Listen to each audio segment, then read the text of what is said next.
ஹே everyone, வணக்கம். நான் உங்கள் கார்த்திக். இன்றைக்கான எபிசோடில் முதுகு வலி, ஷோல்டர் பெயின் இதெல்லாம் எப்படி ஹேண்டில் பண்ணுறதுங்கிறத பற்றி பார்க்க போகிறோம். கடந்த ஒரு வாரமாக நான் கம்ப்யூட்டர் ரொம்ப பிஸியாக இருந்துட்டதுனால, ஓவராக வேலை பார்த்ததுனால எனக்கு முதுகு வலி வந்துச்சு. அதை டீல் பண்ணுறதுக்காக தான் இன்றைக்கான யோகா.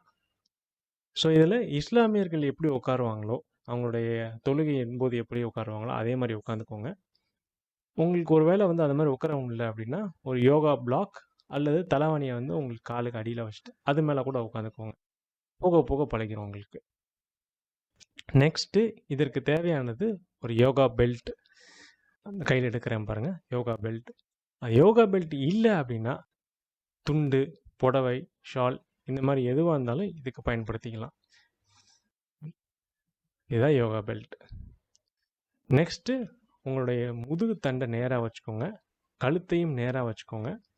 வச்சுக்கிட்டு யோகா பெல்ட்டுடைய 2 பக்கமும் நீங்கள் நல்லா எந்த அளவுக்கு உங்களுக்கு வசதிப்படுதோ அந்த அளவுக்கு லென்த்தில் நீங்கள் அதை பிடிச்சிக்கோங்க. பிடிச்சிட்டு 2 கையுமே அட் அ டைம் மேலே அப்படியே மெதுவாக தூக்குங்க. மூச்சு இழுத்துக்கிட்டே தூக்குங்க. தூக்கிட்டு அப்படியே பின்னாடி போங்க. எந்த அளவுக்கு பின்னாடி போக முடியுதோ அந்த அளவுக்கு பின்னாடி போனால் போதும். ரொம்ப வலியில் இருக்கணும்னு அவசியமே இல்லை. அதுக்கப்புறமேட்டுக்கு மூச்சை விட்டுக்கிட்டே மெதுவாக இறக்குங்க. ஸோ மூச்சு இழுக்கும்போது கை தூக்குறீங்க, மூச்சை விடும்போது கை இறக்குறீங்க. இந்த மாதிரி ஒரு 5 தடவை செய்யுங்க. மெதுவாக செய்யுங்க. அப்போ தான் இது உங்களுக்கு மசில்ஸ் ரிலாக்ஸ் ஆகும். வேகமாக செய்கிறது ரொம்ப சுலபம். பட் யோகாவை பொறுத்தளவுக்கு ரொம்ப மெதுவாக செய்யுங்க. அப்போ தான் அந்த மசில்ஸ் ரிலாக்ஸ் ஆகும். அந்த இடத்துக்கு ரத்தங்கள் போகும், அந்த மசில்ஸில் ஆக்டிவேட் ஆகும்.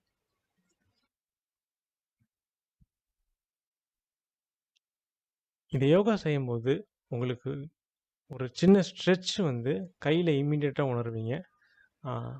செஸ்ட் சைடு இருக்க மசில்ஸும், நெஞ்சு எலும்பு, நெஞ்சில் இருக்க மசில்ஸ், மார்பகங்களில் இருக்க தசைகளும் இம்மீடியட்டாக ஒரு ஸ்ட்ரெச் இருக்கிறத உணர்வீங்க. உங்களுக்கு ஒரு ஒர்க் அவுட் கிடைக்கும். கைக்கான பைசெப்ஸ் பகுதியில் இருக்கிறதையும் கைக்கான பகுதிகளிலும் உங்கள் மசில்ஸ்க்கான ஸ்ட்ரெச் இம்மீடியட்டாக உணர்வீங்க. நீங்கள் இதை செய்யும்போது ஒரு தடவையும் நீங்கள் முதுகெலும்பு நேராக வச்சுருக்கீங்களா, கழுத்தை நேராக வச்சுருக்கீங்களா அப்படிங்கிறத நீங்கள் உறுதிப்படுத்திக்கிட்டே இருங்க. ஏன்னா நம்மளை அறியாமே கழுத்து கீழே போகும், மேலே போகும், முதுகெலும்பு குனியும், நேராக வரும். அப்படின்னா நம்ம மாற்றி மாற்றி செஞ்சுக்கிட்டே இருப்போம். அதுன்னு மட்டும் நீங்கள் உறுதிப்படுத்திக்கோங்க. ரொம்ப ஸ்டிஃபாக பிடிச்சி டைட்டாக இழுக்கணும்னுலாம் அவசியம் இல்லை. அந்த மெல்லமாக எந்த அளவுக்கு இழுக்க முடியுமோ இழுத்தாலும் போதும். கடைசியாக 5ஆவது தடவை அந்த போஸ்டரில் இருக்கும்போது கடைசியை பிடிச்சி பின்னாடி கையை தள்ளி எந்த போஸ்டரில் வச்சுருக்கீங்களோ அந்த போஸ்டரில் அப்படியே நிறுத்திக்கிட்டு ஒரு 5 தடவை மூச்சு இழுத்து விடுங்க. எந்த அளவுக்கு தள்ள முடியுமோ தள்ளுங்க. இதில் ரொம்ப முக்கியமாக நோட் பண்ண வேண்டியது என்னதுன்னா, எந்த ஒரு சமயத்துலையும் உங்களுக்கு வலி இருக்கக்கூடாது. வலி இருந்துச்சுன்னா இம்மீடியட்டாக அந்த பொசிஷன் விட்டு வெளியே வந்துடுங்க. வலி இல்லாத போது தான் நமக்கு அந்த மசில்ஸ்லாம் வேலை செய்யும். இல்லாட்டி வலிக்குதேன்னு சொல்லிட்டு அதை விட்டு எப்போ நம்ம வெளியே வருவோம் அப்படிங்கிற மாதிரி நம்ம மனசு ஓடிக்கிட்டே இருக்கனால வலியில் எப்பொழுதுமே செய்ய வேண்டாம்.